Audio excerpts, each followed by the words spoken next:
Welcome to this explainer. Okay, so we all know the Silk Road wasn't just some single dirt path where people traded fabric, right? But today we're going to decode it as the ancient World Wide Web. It was this incredibly complex, decentralized network that literally laid the systemic blueprint for modern globalization. To truly grasp the massive scale of this network, you've got to strip away literally every modern convenience. Seriously, imagine a world completely disconnected. No airplanes shrinking the globe, no massive cargo ships hauling millions of tons of goods, and absolutely zero internet. Crossing a single continent didn't take hours. We're talking months, or even years. The vastness of the ancient world was just daunting, and isolation was pretty much the default state of humanity. Yet somehow, against all geographical odds, ideas, religions, technologies, and stories managed to travel thousands of miles. So let's get into Section 1, the myth of one road. Right off the bat, the very first misconception we need to shatter is the name itself. The Silk Road was absolutely not a single highway. Actually, scratch that. It was more like a vast, sprawling, decentralized web of interconnected trade routes. It conquered brutal deserts, scaled impossible mountain ranges, and bridged enormous distances, connecting China with Central Asia, India, Persia, the Middle East, and all the way to the Mediterranean. It wasn't one road, it was like a giant, complex nervous system spanning entire continents. Which brings us to Section 2, the mechanics of exchange. So knowing how incredibly vast and harsh this terrain was, we're talking extreme temperatures and literal bandits, how did a fragile piece of silk actually survive the journey? Well, it survived through a massive relay race. Practically no single merchant ever traveled the entire route. Check this out. Step 1, a merchant leaves China carrying valuable silk. Step 2, they stop at a Central Asian oasis, sell that silk to another merchant, and maybe just head home. Step 3, that new merchant moves the goods toward Persia, selling it again. By the time it reached the Mediterranean, in Step 4, a single pound of silk could be marked up by an astonishing 1,000% after changing hands dozens of times. The secret wasn't the endurance of one person, it was the interconnectedness of many. And that brings us to the beating heart of this whole system, the hubs. Samarkand, Bukhara, Kashgar, Merv. Imagine surviving hundreds of kilometers of blistering deserts only to finally arrive at one of these oasis cities. The sheer diversity would be dizzying. You'd have completely different languages spoken in the streets, foreign clothing, rival religions, clashing currencies, all of it converging in one single place. These hubs weren't just pit stops, They were literally the most vibrant, cosmopolitan cities on Earth. And this was a completely dynamic, multi-directional web. It definitely wasn't just Chinese silk moving west.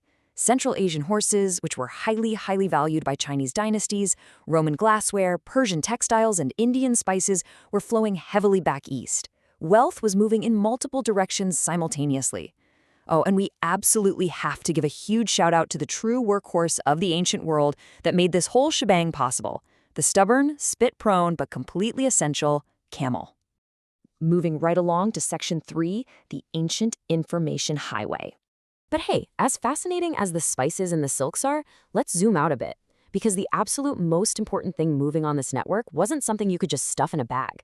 The Silk Road was an information highway way, way before the internet. It was the ultimate conduit for human innovation.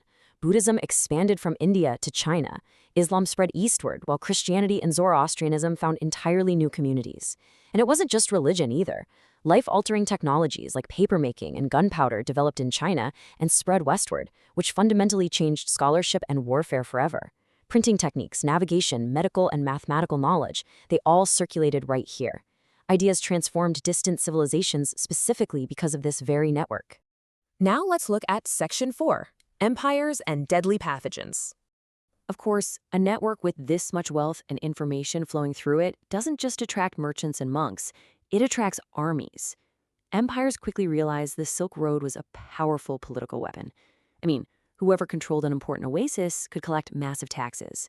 We see the Han Dynasty expanding into Central Asia specifically to secure trade and those valuable horses. The Persian empires fiercely controlled the Western territories. Later on, powerful Islamic states built incredibly wealthy centers of scholarship and commerce.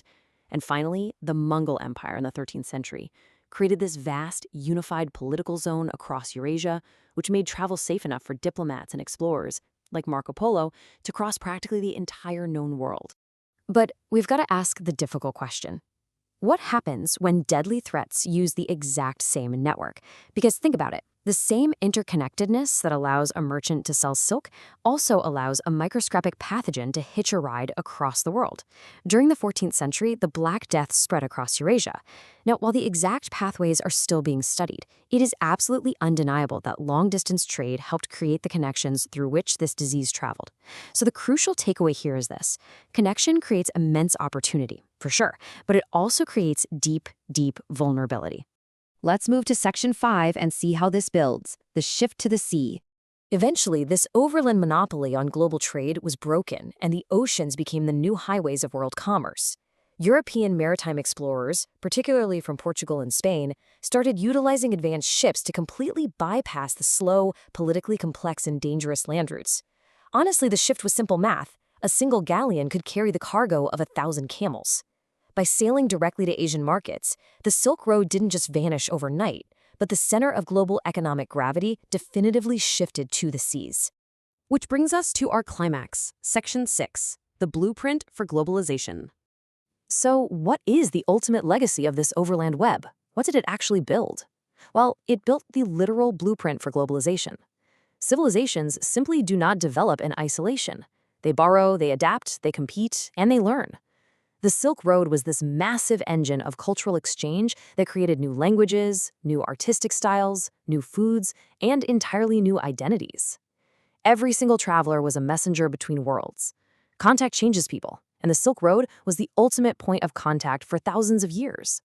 I want to leave you with this final thought. Globalization didn't start with microchips, fiber optic cables, or even cargo ships. It started with human curiosity. It started with an ancient merchant stepping out into the desert, just looking for something new. The caravans might be gone, but their legacy is literally in the languages we speak, the food we eat, and the very concept of a connected world.